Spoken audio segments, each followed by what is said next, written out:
Alright, the title of this video may seem a little vague, but I'll explain it to you more thoroughly here.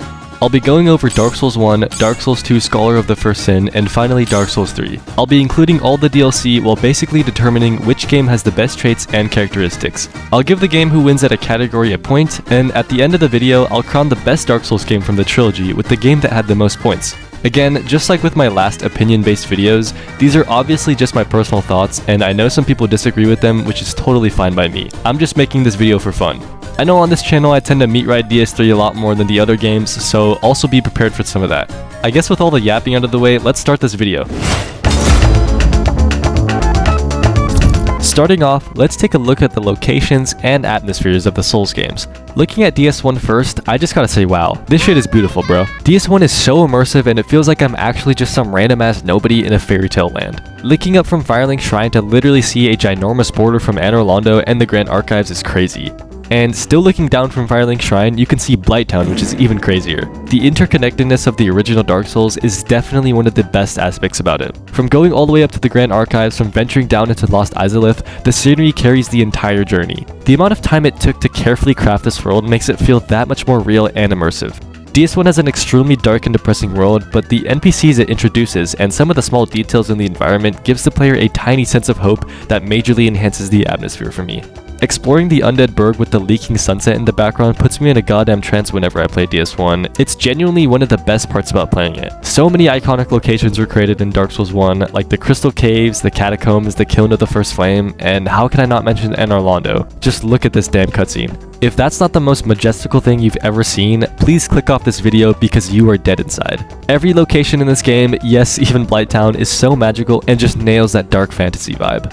Now, taking a look at DS2's locations and atmosphere, we once again take a look at the hub area. And oh my god, Majula is easily the best hub area. This scenery and atmosphere mixed with the soundtrack is something special and something Dark Souls 2 only did. Dark Souls 2 has a variety of very unique areas, ranging from Heidi's Tower of Flame, which is this absolutely beautiful area with leaking buildings combined with an ocean sunset, to Eleum Lois, an ice kingdom that lets you descend into hell. If one thing's for sure, DS2 has the most colorful and interesting locations out of all the Souls games. Every level is just a banger after banger visual and atmosphere-wise. The only thing that really trips me up about the locations are that they're just so disjointed with the rest of the world. Like, in Dark Souls 1 and 3, locations can change the time of day, but it logically makes sense because they pace those levels throughout your playthrough. But in DS2, they just slap a random map for the next level and call it a day. Like, look at this transition to Drangleic Castle. It's breathtaking for sure, but something just feels off. One moment it's overcast, and like 5 seconds later it's nighttime and raining. Like, what the hell is this? It completely ruins the atmosphere and all sense of immersion. Other than that, DS2's locations are great.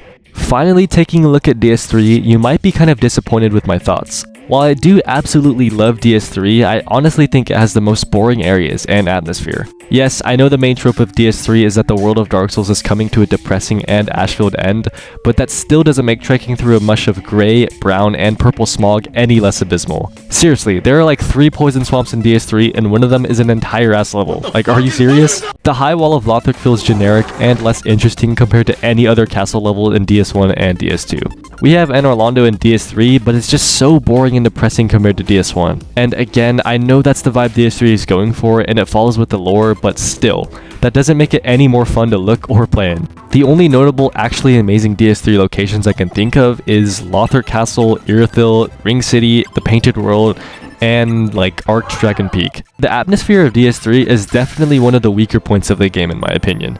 It's gonna be a tough battle between DS1 and DS2 for this one, but ultimately I'm gonna have to pick DS1. Its atmosphere is just unmatched. Okay, all I'm ever saying is that if DS1 gets a remake like Demon Souls, I'll literally cream my pants. This one's a little tough. Soundtracks in video games, especially Souls games, have a huge impact of the overall experience for me, and I tend to care a lot about them. The Dark Souls games are known for rarely having passive music in areas, and the only time the music ever shows up are in the hub areas, menus, and boss fights. With that being said, when there isn't a lot of music in your game, the small amount of times where music does play, it better be damn good. Let's look at the menu themes for each game. Dark Souls 1, you got that insanely calming menu theme that honestly might be the best out of the 3.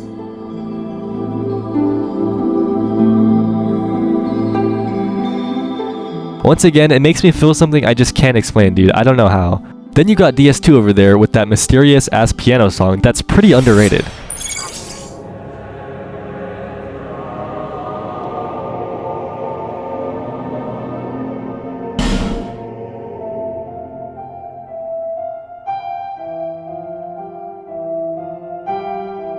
Finally, you got DS3, and oh man does this menu theme fit perfectly with the rest of the game.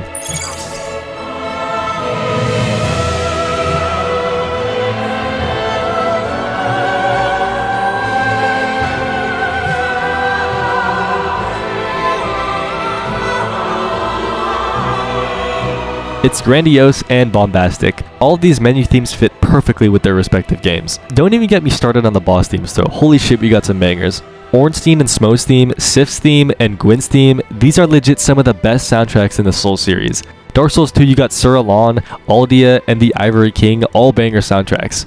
Both these games have great boss themes, but I feel like DS3 just knocks both of them out of the park, it's not even close. When you start the game, boom, you got Eudex Gundyr. Then you got other great ones like Vort, Abyss Watchers, Pontiff, Twin Princes, Soul of Cinder, Gale, Madir, Freed, and that's just to name a few. DS3 easily has the best boss themes, it's not even close. But then you've got the other calmer themes like in Dark Souls 1, you get Firelink Shrine, which is phenomenal, but in Dark Souls 2 you get Majula's theme, which is fitting for the best hub area, like listen to this shit.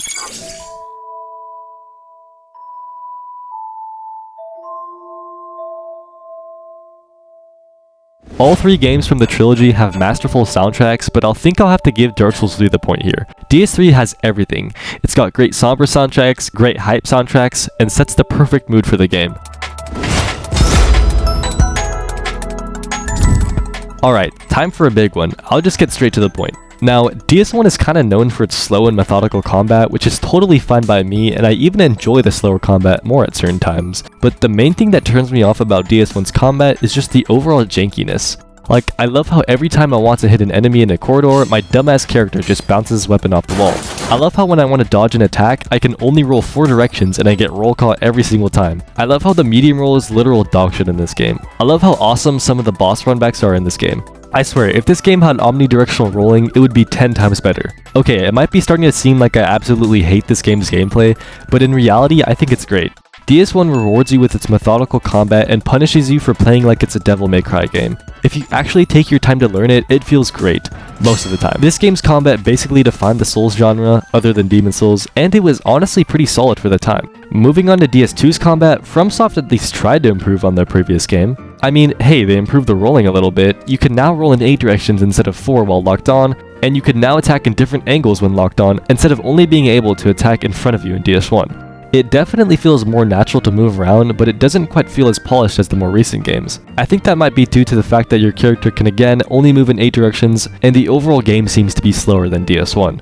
Your character performs the Estus drinking animations like 30% slower, and the recovery frame seems to be higher. Your character seriously seems like he's chugging that shit for eternity. Now to talk about the most obvious flaw of the gameplay. Adaptability. Who in their right mind designed this shit, man? Now, don't get me wrong, the ADP concept is not a terrible idea to start with. A stat that controls for iframes seems interesting and creates new build opportunities, but the way they conveyed this, or I should say the lack of conveying it, made it horrible.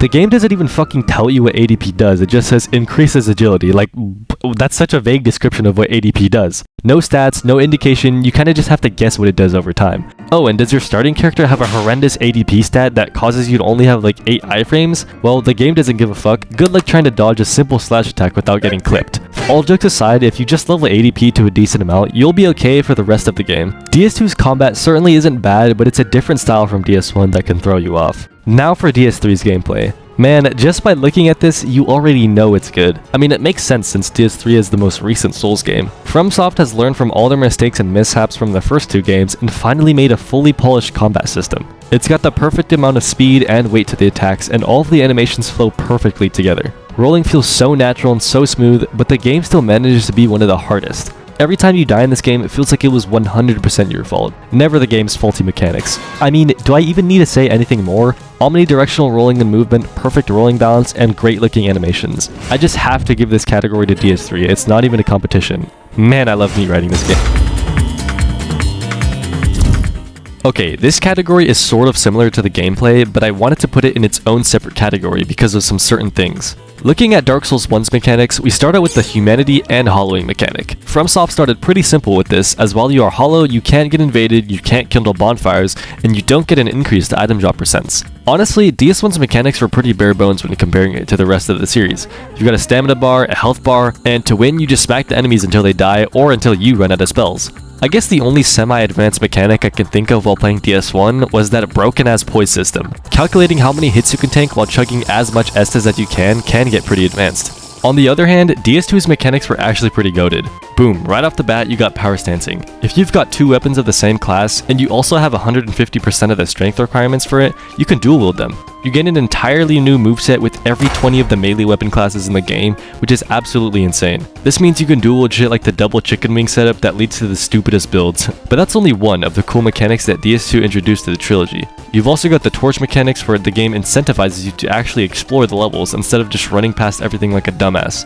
While exploration and killing all the enemies is a cool thing in DS2, sometimes it can bite you back, and I'll explain on that later. Some levels in the game actually expand on this torch mechanic too, even affecting the environment and enemies around it, which was, again, basically something DS2 only did.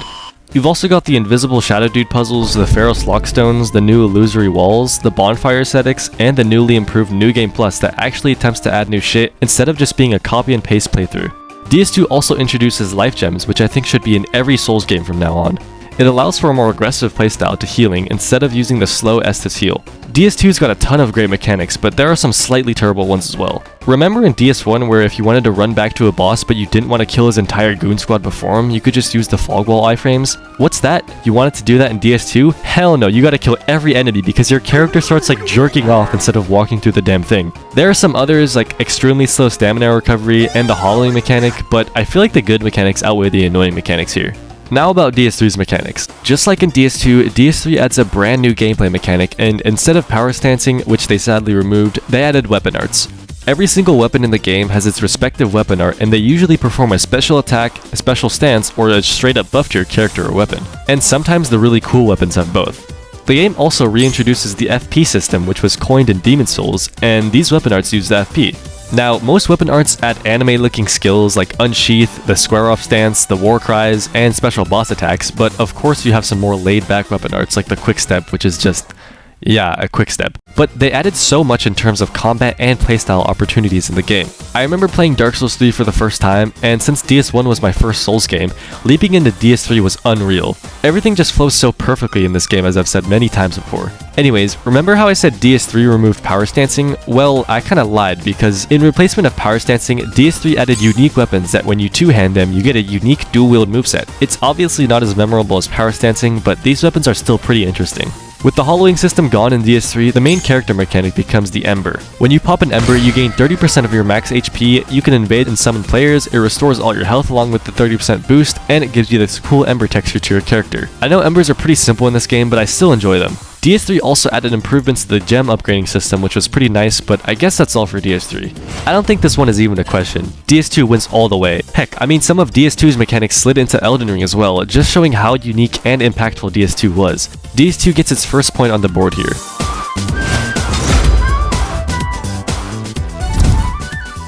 Guys, I'm gonna be completely honest, I don't know much lore for these games.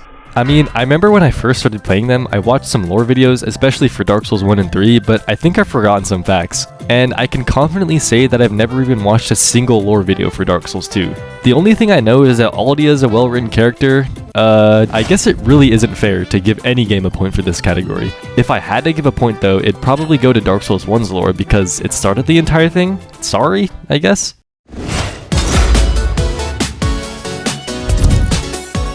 Alright, this is an important one. It should be quick since I've already ranked DS3's bosses though.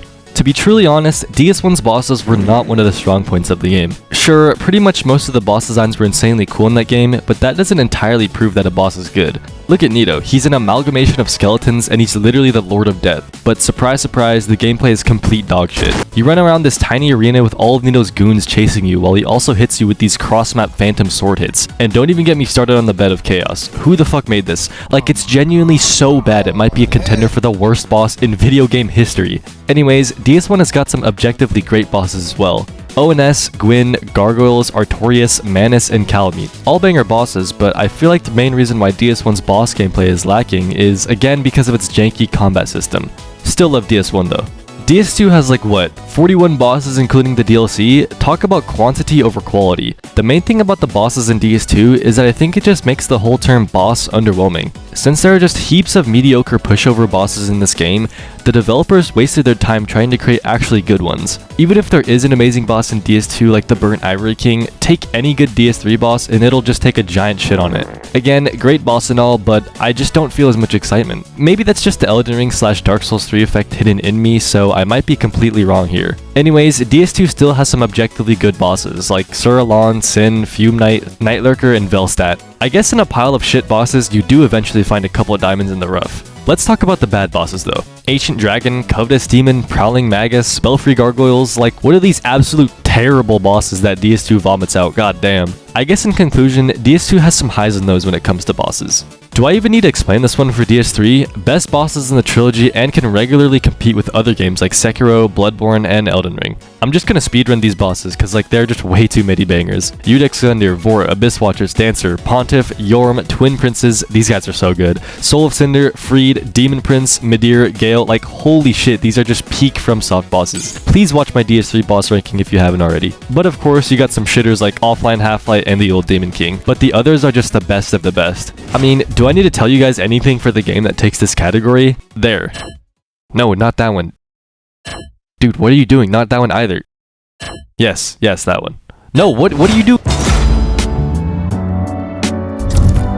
Here's another category that I might not be fully experienced in for all games, but I want to at least try to give a game a point. From the times I've played and watched DS1's PvP, I can tell you it's extremely buggy with a high skill ceiling. Take Elden Ring's PvP. You slap a new Soulsborne player on it, and you might get the hang of it pretty quickly. But coming back to DS1, you slap a new Soulsborne player on there, and they might have a fucking brain aneurysm. I remember anytime I got invaded, it's always like this extremely sweaty Dark Bead Havel armored dipshit who is like 500 pounds in real life. There are also others who do like the 360 Mega Spin lag stab cancel just to two-shot you to death. Why is everyone stabbing me in the back? 'Cause it's easy. And it does a lot of damage. From my like 4 years of owning Dark Souls Remastered, I've never encountered just a normal invader. It's always some guy with like a billion hours on the game, and all of this just doesn't mix well with the DS1's abysmal peer-to-peer connection netcode. But DS1 still has some pretty cool covenant systems and concepts like the Gravelords and Dragon Covenants, which were nice. Other than that, that was basically the DS1 online experience, at least in my eyes. Moving on to DS2, I'm gonna be honest, I never really tried out DS2's online. From what I've heard, it's got a great one-on-one system and really shines in those duels. Again, DS2 is pretty slow, so I'm not sure if that would be a good thing or a bad thing for PvP. It probably depends on preference. DS2 also had some cool covenants like the Brotherhood of Blood and Bellkeepers. The PvP looks pretty solid, and I've heard nothing but positive things about it, so yeah, I guess that's DS2.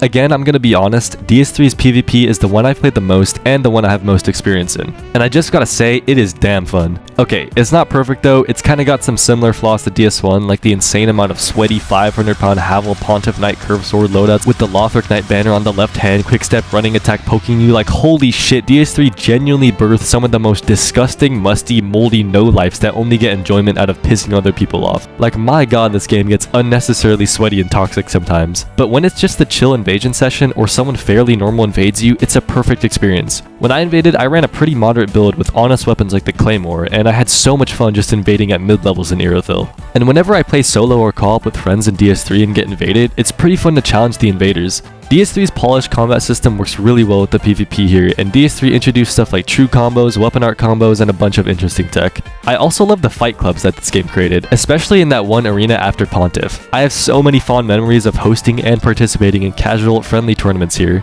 DS3 also had the best arena system in my opinion, which were the undead matches. It also had some cool covenants like the Mound Makers, and they also introduced some new PvP stuff in the Ring City. I think I'll have to give it to DS3 here. I might be biased, but hey, I still think it's amazing. And I'm definitely not saying DS1 and DS2's online was bad. Looking at DS1, we've got a strong start. DS1's enemy placement is pretty good for the most part. Enemies don't feel spammed or rushed, and every area within a level is paced perfectly for exploration. Of course, I'm talking about the first half of the game. DS1 decided to dive off a cliff head first when it came to the second half of the game. Look at Lost Izalith. It lost pretty much all the charm that DS1's level design had. It's got open dead areas with questionable enemy placement, and don't get me started on the run back and last area with all the misplaced dinosaur asses. But for the first half of the game, DS1's level design was top of the line. Interconnected and well thought out areas carried the hell out of this game. It was a true Metroidvania. Fully exploring areas and getting that feeling of, oh, that leads back to this place will never get old, and that's what DS1 perfected. DS2's level design is... I'm just disappointed. DS2 is not as open-ended as DS1, but still gets the job done. There are some cool interconnections and shortcuts, but the main thing that sucks complete ass is the enemy placement. You thought Lost Izalith was bad? Well, in DS2, not only do they spam enemies in the stupidest spots, but you actually have to kill them because of the fog wall iframe shit. Oh my god, Iron Keep, Shrine of Amana, and Dragon Aerie, some of the most appalling design choices. I do not know what FromSoft was smoking when they made these levels. Hey, I mean, at least most of them look cool. They got that going for them. Other than that, DS2's level design is basically dog shit. And just like I've mentioned before, DS3's world and levels are on the weaker side of the game. Enemy placement certainly isn't bad, it's actually pretty good. It's similar to DS1, except the quality stays consistent throughout the game, and enemy spamming like in DS2 is nowhere to be seen. Even if there are a lot of enemies in a certain area, you can just run past them this time. The main flaw I think of in terms of level design when talking about DS3 is how extremely linear it is. The Metroidvania level design of DS1 and to an extent in DS2 was so satisfying to play through, but in DS3 you always know where you're going and the game basically draws a straight line with arrows pointing where to go. It's insanely simple. Exploring and losing yourself was part of the fun when playing these games for the first time, and DS3 kind of eliminates that, which kind of sucks. Best level design, obviously Dark Souls 1. It was perfect, and if they ever make a Dark Souls 4, this is exactly what I want it to be like. Well, that was it. Let's go over the numbers. In third place, we got Dark Souls 2 with 1 point. I guess that was kind of expected. I still don't think DS2 is necessarily a bad game, but I still think it just has too much competition. Second place, we got Dark Souls 1 with 3 points. Pretty good considering it was the first game of the series. And first place we already know is Dark Souls 3 with a total of 4 points. Kinda close. I still stand by the fact that I'm the biggest DS3 meat rider on this platform and I will stand by it forever. Thanks for watching this video. I know it's a different type of video compared to my usual boss ranking, but I wanted to do something a little different, so tell me if it worked out or not in the comments. Anyways, did you guys see that Elden Ring Night Rain trailer? That shit has got me so hyped. I might do a boss ranking for that game when it comes out, so stay tuned for that. I guess that's it though. Thanks for making it to the end again. Bye!